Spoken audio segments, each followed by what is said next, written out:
Another day, another story. You were born with wings. You are not meant for crawling, so don't. You have wings. Learn to use them and fly. Rumi, we all have dreams of reaching our full potential, don't we? But the reality is, sometimes we are our own worst enemy. We're putting in the hours.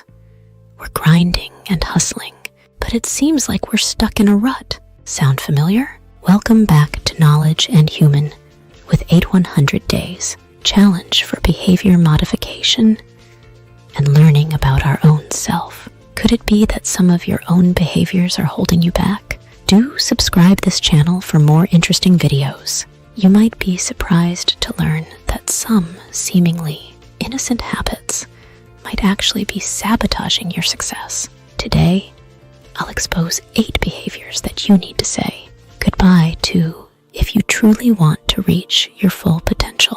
Hold on tight. Some of these may sting a bit, but remember, I'm not here to criticize or judge. I'm simply here to help you see the things that might be tripping you up in your quest for greatness. Are you ready to find out what they are? Let's dive right in. Negative self-talk. Believe it or not, the language we use in our own heads can have a profound impact on our output. Negative self-talk can increase stress and limit your ability to perform at your full potential. It's like having a critical voice constantly whispering in your ear, telling you that you're not good enough or that you're bound to fail. This voice can be so loud that it drowns out any positive thoughts or motivations. Don't forget, you are your best teacher. Your voice in good and bad emotions lead your brain. Counteracting this voice with positive affirmations and self-compassion can be transformative. So next time you catch yourself in a loop of negative self-talk, remember, your words have power. Choose them wisely, like, I am honored to know if you hear anything negative. I am glad and honored to know and will continue to celebrate if something bad happened. Procrastination. Let me tell you, I'm well acquainted with the procrastination monster. There was a time when I thought I was just a last-minute person.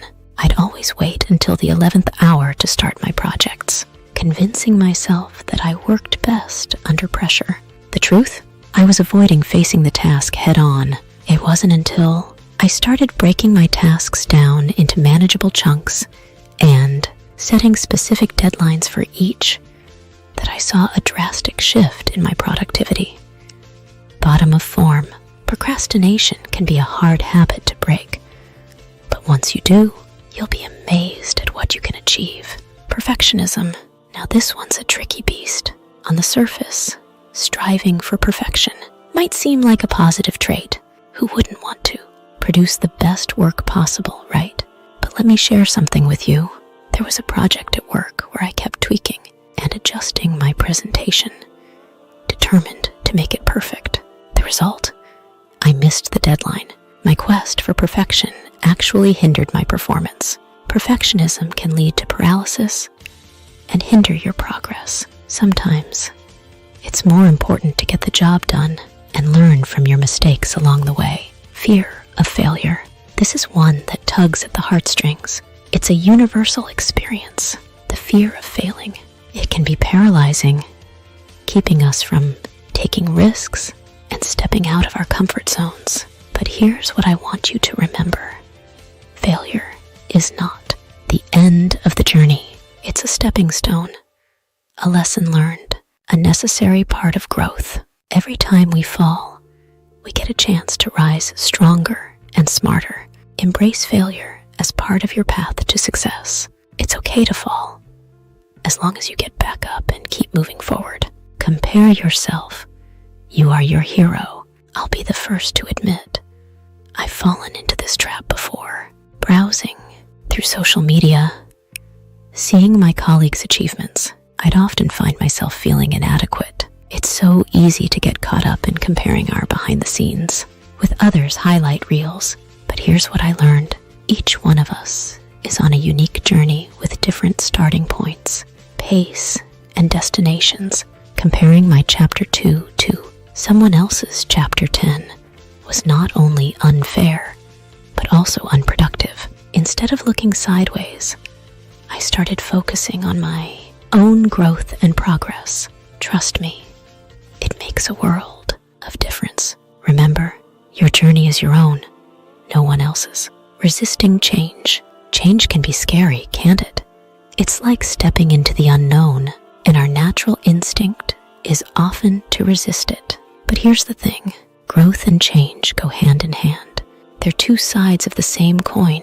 It's only by embracing change, however uncomfortable it might be, that we can truly evolve and reach our full potential. I found that accepting change as an integral part of life, rather than resisting it, has opened doors to opportunities I never imagined. It's a continuous process, but one that's definitely worth embracing. Start saying no and overcommitting. There's a common misconception that being busy equals being productive. That couldn't be further from the truth. In my early career days, I used to say yes to almost everything that came my way, thinking it would help me climb the career ladder faster. But all it did was leave me feeling overwhelmed, stressed, and burnt out. It was then I realized the power of saying no. By being selective about what I commit to and prioritizing tasks based on their importance and urgency, I've been able to manage my time more effectively and enhance my productivity. Lack of self-reflection. Self-reflection is like holding a mirror up to your actions, behaviors, and experiences.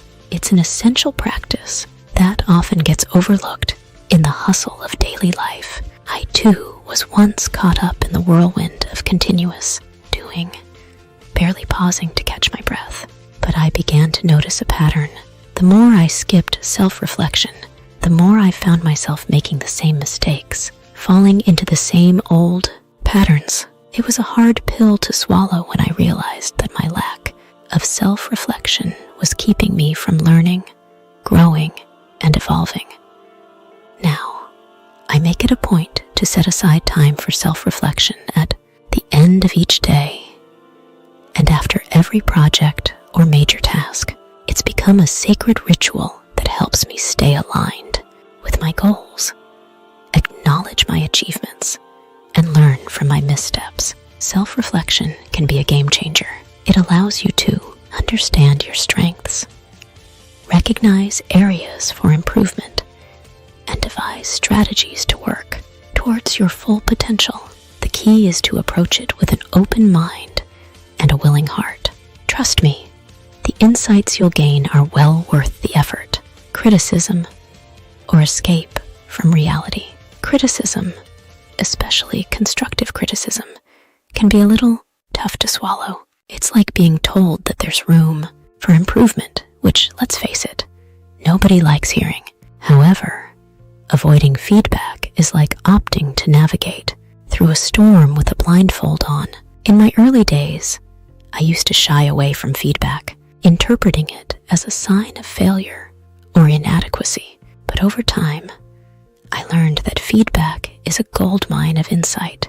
It provides an outside perspective, highlighting the blind spots that may be holding you back from reaching your full potential. I began to seek feedback proactively from mentors, peers, and even subordinates. The different perspectives I gained were eye-opening, to say the least. Now, every piece of feedback is a cause for self-reflection and adjustment. It's become an invaluable tool in my journey towards achieving my goals and unlocking my potential. Embracing criticism, both positive and constructive, is a practice that can significantly accelerate your growth and lead you on a path of continuous improvement. So the next time someone offers you criticism, take it with gratitude, reflect on it, and use it as a stepping stone towards achieving your ambitions. Every piece of feedback is a step closer to excellence. Are you ready to take that step? Love and respect yourself. A famous quote, someone cannot love himself. he cannot love anyone else. It may sound conceited or narcissistic to focus on loving yourself first, but it's not. The point isn't to believe you're better than others or to accept things about yourself that you really do need to change. It's about developing a healthy and nurturing relationship with you. Loving yourself is about committing to who you are, understanding the many different nuances to your identity, and showing yourself a level of care and intimacy that we usually reserve for other people. Unfortunately, we're not taught how to love ourselves from an early age, and we end up caring about what others think of us rather than focusing on what we need at a more fundamental level. Hope you like these 9 ways of reaching your full potential. Do subscribe this channel for more videos. Thanks for watching.